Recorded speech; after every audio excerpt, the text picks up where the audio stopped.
China आज की date में दुनिया की सेकंड नंबर की इकोनॉमी है और पिछले 40-50 सालों में यह दुनिया का मैन्युफैक्चरिंग हब बना। चाइना आज के जियोपॉलिटिकल लैंडस्केप में एक बहुत ही इंपॉर्टेंट रोल प्ले करता है, लेकिन ऐसा नहीं है कि चाइना अपनी हाइट्स में सिर्फ पिछले 50 या 100 सालों में ही आया है। चाइना की एक बहुत ही एंशिएंट हिस्ट्री है जिसने दुनिया को शेप करने में एक बहुत ही इंपॉर्टेंट रोल प्ले किया।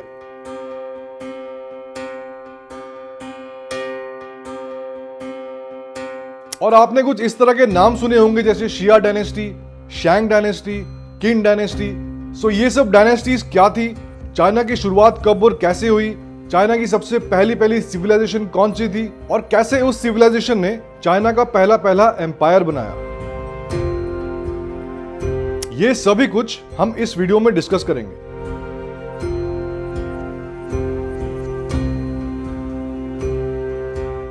इजिप्ट, मेसोपोटामिया और इंडस वैली की तरह चाइना में भी एक सिविलाइजेशन डेवलप हुई जिसे हम कभी कभी एंशिएंट चाइना भी बोलते हैं, और ये भी बाकी सिविलाइजेशन की तरह कुछ नदियों के पास के एरिया में ही डेवलप हुई।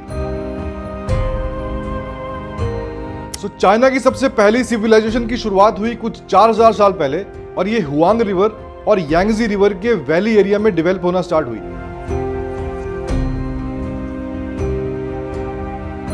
हुआंग रिवर को येलो रिवर भी बोला जाता है और फिर धीरे धीरे ये इस वैली एरिया से फैलना शुरू हुई ईस्टर्न और सेंट्रल चाइना में।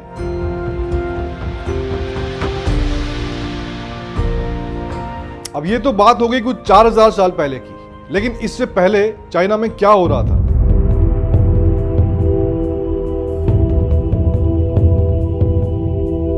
चाइना में सबसे पहली बार ह्यूमंस के एंसेस्टर्स देखे गए थे कुछ 17 लाख साल पहले। फॉसिल्स के रिमेन्स ये बताते हैं कि ये ह्यूमंस की एक अर्ली स्पीशीज होमो इरेक्टस थी और इनके ट्रेसेस देखे गए थे साउथ वेस्ट चाइना में।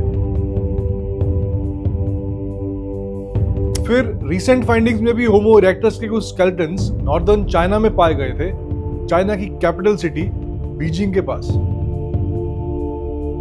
यानी इन सभी स्टडीज से यह पता चलता है कि 5 लाख साल पहले भी बीजिंग के आसपास के एरिया में ह्यूमंस की कुछ सेटलमेंट्स थी और ये वही रिवर वैली वाले एरिया हैं जहां से आगे चाइनीज सिविलाइजेशन स्टार्ट हुई।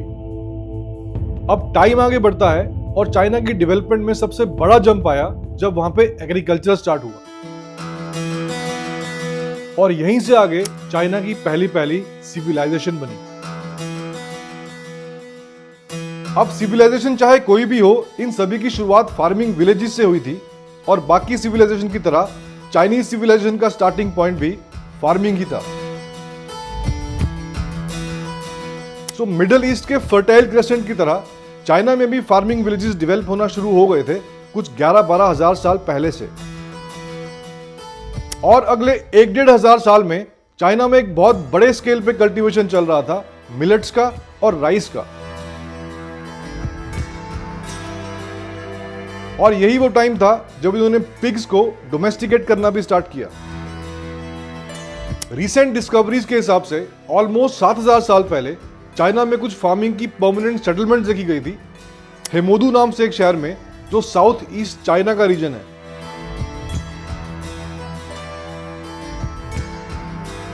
जैसे ही फार्मिंग कम्युनिटीज डेवलप हुई, पॉपुलेशन बढ़ी, फूड सरप्लस हुआ और उसी से आगे शुरुआत हुई अर्बन सिविलाइजेशन की और फिर बनना शुरू हुई कॉम्प्लेक्स सोसाइटीज।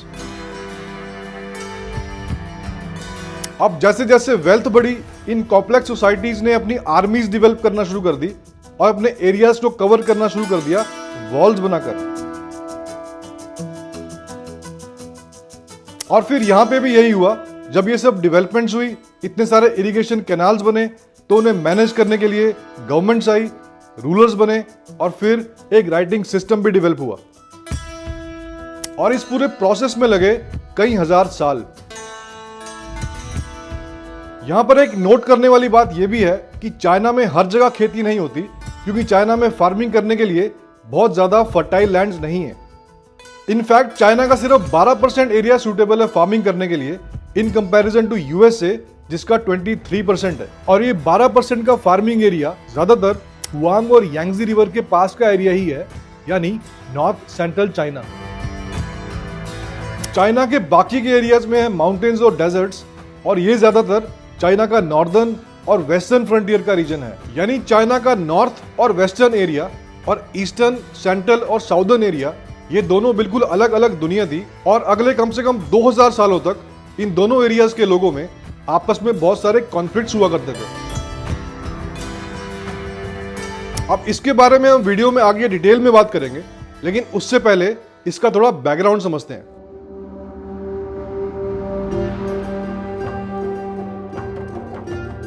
चाइना में शिया नाम से एक डायनेस्टी इमर्ज हुई कुछ 4000 साल पहले, और हिस्टोरियंस के अकॉर्डिंग यही टाइम था जब चाइना की पहली सिविलाइजेशन भी डेवलप हुई।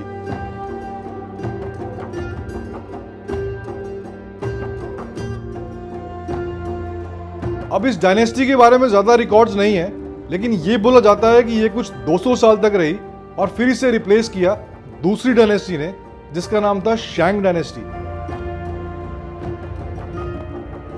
शैंग डायनेस्टी इमर्ज हुई 18th सेंचुरी बीसी में, यानी रफली 3800 साल पहले, और इसने कुछ 600 साल के आसपास रूल किया।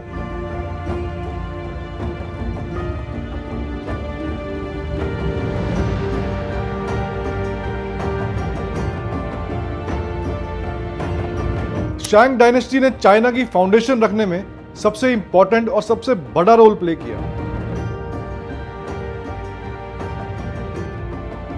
इनके रिलीजन्स, रिचुअल्स और इनका रूल करने का तरीका, इन सभी का इंपैक्ट हम आज दिन तक चाइना में देखते हैं, और ये सभी हम आगे डिस्कस करेंगे। अगर शैंग डायनेस्टी के एरिया की बात करें तो इनकी कैपिटल सिटी का नाम था ऑनयोंग। ये नॉर्थ सेंट्रल चाइना का रीजन था, यानी नॉर्थ ऑफ हुआंग रिवर। और शैंग्स का जो ओवरऑल रूल था वो नॉर्दर्न और सेंट्रल चाइना के रीजन में ही था। यानी आप ये नोटिस करेंगे कि अभी भी चाइना का एक्सट्रीम नॉर्थ और वेस्टर्न रीजन ज्यादा एक्सप्लोर नहीं हुआ था डेवलपमेंट के लिए। अब आर्कियोलॉजिस्ट के हिसाब से शैंग्स की कैपिटल सिटी के अलावा और सिटीज में भी ये लोग ऑपरेट करते थे, और उनका इंफ्रास्ट्रक्चर बहुत ही इंप्रेसिव था। रिमेन्स और एक्सकेवेशन से बताते हैं कि उनकी अर्बन सिटीज में बहुत बड़ी बड़ी सिटी वॉल्स, रॉयल पैलेसेस और रॉयल टॉम्स हुआ करते थे। रॉयल टॉम्स यानी अपने एंसेस्टर्स को दफनाने की जगह। शैंग डायनेस्टी बेसिकली एक फार्मिंग सोसाइटी थी, जिसे रूल करते थे उसके किंग्स और किंग्स के नोबल्स। नोबल्स यानी हायर क्लास के लोग, जिनको आप एरिस्टोक्रेट्स भी बोल सकते हैं, यानी अपर क्लास के लोग जो जमींदार होते थे, और उनकी wealth generation to generation pass on होती रहती थी। शैंग डायनेस्टी के किंग्स अपने हाई क्लास ऑफिशियल्स और ब्यूरोक्रेट्स की मदद से रूल करते थे in the capital city of Anyang. अब इनका जो ओवरऑल साम्राज्य होता था उसे कई सारी टेरिटरीज में डिवाइड किया जाता था, जिसे रूल करते थे या तो इनके मिलिट्री के लीडर्स या फिर यही हाई क्लास के लोग। लेकिन इन सबको अपॉइंट राजा या फिर किंग ही करता था। यानी फाइनल डिसीजन मेकिंग किंग के पास ही होती थी, और इनके टोटल साम्राज्य को डिफेंड करने की रिस्पॉन्सिबिलिटी भी किंग की ही होती थी।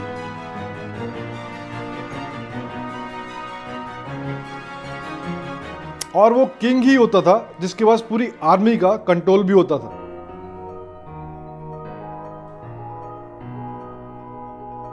लेकिन क्योंकि ये एक फार्मिंग सोसाइटी थी, इसलिए ज्यादातर लोग फार्मर्स ही होते थे, सिर्फ थोड़े से लोग ही अपर क्लास में होते थे।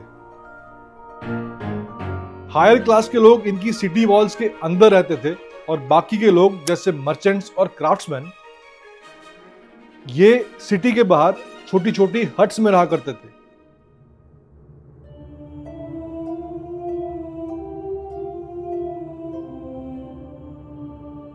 शैंग डायनेस्टी के लोग कुछ सुपर नेचुरल फोर्सेस को मानते थे, यानी हर वो चीज जो इंसान के हाथ में नहीं है, जैसे सन, मून या फिर सीजन्स। वहां के लोगों का ऐसा बिलीफ होता था कि उनके किंग के पास कुछ डिवाइन पावर्स होती थी जो उसे उसके एंसेस्टर से मिली होती थी। मतलब किंग को एक डिवाइन स्पिरिट की तरह देखा जाता था, और ऐसा माना जाता था कि लोगों को अपने एंसेस्टर्स को खुश करने के लिए कुछ ऑफरिंग्स करनी पड़ेंगी। और इन्हीं तरह के रिलीजियस रिचुअल्स के लिए ये लोग अपने ब्रॉन्ज के वेसल्स यूज करते थे। और अगर इनकी सेरेमनीज की बात करें तो मरने के बाद यहाँ पे लोगों को दफनाया जाता था, और अगर रूलर या फिर किसी और इंपॉर्टेंट इंसान की डेथ होती थी तो उसके साथ साथ उसके घोड़े को भी दफनाया जाता था। शैंग के लोग अपने एंसेस्टर्स को भगवान मान के उनकी पूजा करते थे, यानी एंसेस्टर वर्शिप का एक बहुत बड़ा कल्चर था। ये अपने पूर्वजों की पूजा करना ये मॉडर्न चाइना के रिलीजियस सेरेमनीज का भी एक बहुत ही एसेंशियल पार्ट है। यानी ये आपको आज की डेट में भी चाइना में दिख जाएगा, बहुत सारी कम्युनिटीज में।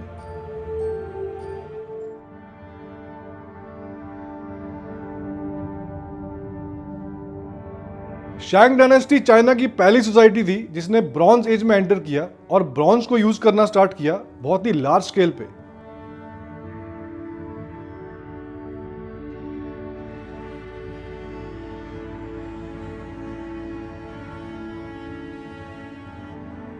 यही रीजन है कि कभी कभी इस पीरियड को ब्रॉन्ज एज चाइना भी बोला जाता है।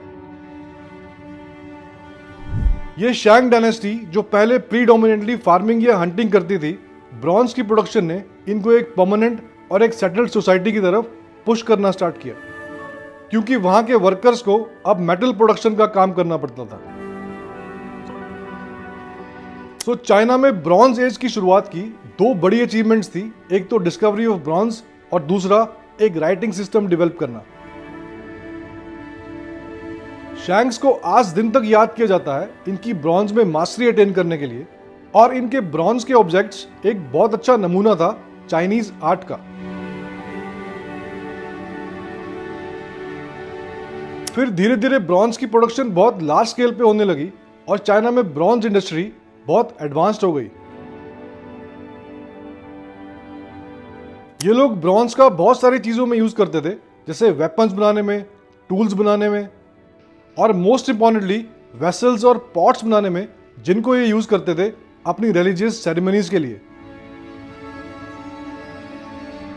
सो ब्रॉन्ज की मास्टरी के साथ साथ शैंग्स ने एक कंप्लीट राइटिंग सिस्टम भी क्रिएट किया, जिसे यूज करते थे अपने ऑर्गेनाइजेशनल और अपनी एडमिनिस्ट्रेटिव कैपेबिलिटीज को मैनेज करने में। शैंग्स ने जो राइटिंग सिस्टम क्रिएट किया, ये धीरे धीरे कुछ ऐसे कैरेक्टर्स में डेवलप हुआ जो हम आज दिन तक देखते हैं चाइनीज लैंग्वेज में।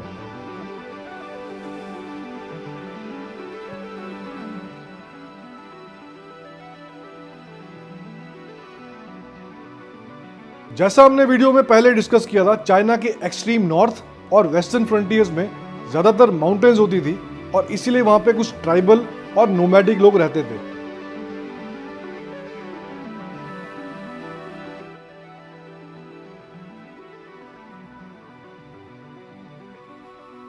ये लोग मंगोलियन या टर्किश बैकग्राउंड के होते थे, और जैसा आप अपनी स्क्रीन पे देख सकते हैं, ये लोग ज्यादातर नॉर्थ चाइना के गोबी डेजर्ट और वेस्टर्न चाइना के तिब्बतियन प्लेट्यू में रहते थे।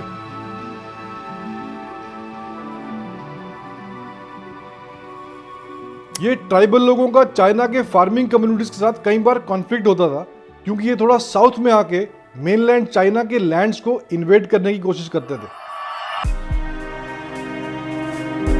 ये लोग बहुत ही स्ट्रॉन्ग वॉरियर्स हुआ करते थे, और जब जब चाइना का इंटरनल स्ट्रक्चर थोड़ा वीक होता था, ये चाइना के रूलर्स को डिथ्रोन करने में भी कामयाब हो जाते थे। लेकिन फिर भी ओवरऑल चाइना इन इन्वेडर से सरवाइव करता रहा, और यही रीजन है कि चाइनीज सिविलाइजेशन की शुरुआत से ही वहां पे बड़ी बड़ी सिटी वॉल्स बनना शुरू हुई, ताकि इन ट्राइबल लोगों के इन्वेजन से मेनलैंड चाइना के लोग अपने आप को प्रोटेक्ट कर सकें। ये सब कॉन्फ्लिक्ट्स कुछ 2000 साल तक चलते रहे, लेकिन फाइनली इन कॉन्फ्लिक्ट्स के बाद चाइना की पहली एम्पायर बनी 221 बीसी में, जिसका नाम था किन डायनेस्टी।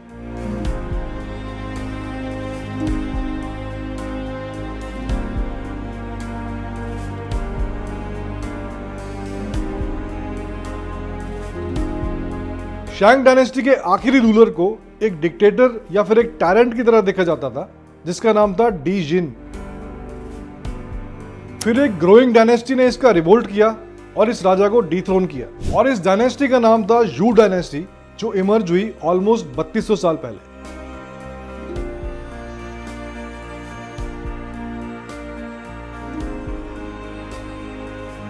जू डायनेस्टी ने शैंग डायनेस्टी के पॉलिटिकल सिस्टम को आगे कंटिन्यू किया, लेकिन उसमें फर्दर इंप्रूवमेंट्स की। जू डायनेस्टी ने टेक्नोलॉजी को इंप्रूव किया और फिर टूल्स और फार्मिंग में फर्दर डेवलपमेंट्स किए।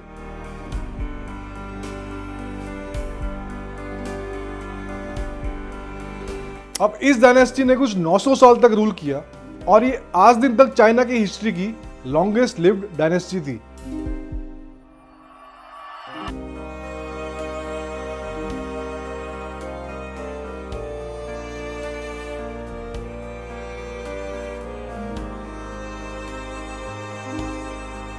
और फिर फाइनली इमर्ज होता है चाइना का पहला एम्पायर 221 बीसी में, यानी रफली 2300 साल पहले, जिसका नाम था किन डायनेस्टी।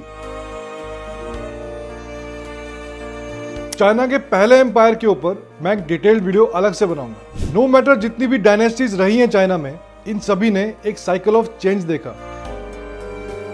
सबसे पहले एक डायनेस्टी आई, उसने काफी अच्छे से पावर को एस्टेब्लिश किया, फिर अपने पीक में काफी सक्सेसफुली रूल किया, फिर उसका फॉल हुआ और बाद में एक नई डायनेस्टी आई। ये सारा राइज, फॉल और एक डायनेस्टी से दूसरी डायनेस्टी का रिप्लेसमेंट, हिस्ट्री की लैंग्वेज में इसको बोला जाता है डायनेस्टिक साइकिल। और इन चेंजेस का एक बहुत बड़ा रीजन था चाइना में होने वाले इंटरनल सिविल वॉर्स और वेस्टर्न फ्रंटियर से होने वाले ट्राइबल ग्रुप्स के रिवोल्ट्स और इन्वेजन्स। यहां पर एक नोट करने वाली बात यह भी है कि जब तक शैंग डायनेस्टी अपने बहुत ही ऑर्गेनाइज्ड स्टेट की तरह इमर्ज होना शुरू हुई, बाकी की सिविलाइजेशंस जैसे मेसोपोटामिया, इजिप्ट और इंडस वैली काफी एडवांस सिविलाइजेशंस बन चुकी थी। ज्यादा रिकॉर्ड्स नहीं है जो ये बताते हैं कि क्या वजह रही होगी कि एक सिविलाइजेशन पहले स्टार्ट हुई और दूसरी उसके बाद में, लेकिन चाइना के लेट अराइवल का एक रीजन ये भी था कि चाइना का एक बहुत बड़ा एरिया फार्मिंग लैंड नहीं था, और शायद ये भी एक वजह हो सकती है कि चाइना बहुत लंबे टाइम तक बाकी की दुनिया से बिल्कुल आइसोलेटेड रहा। Thank you for watching the video. I will see you in the next one.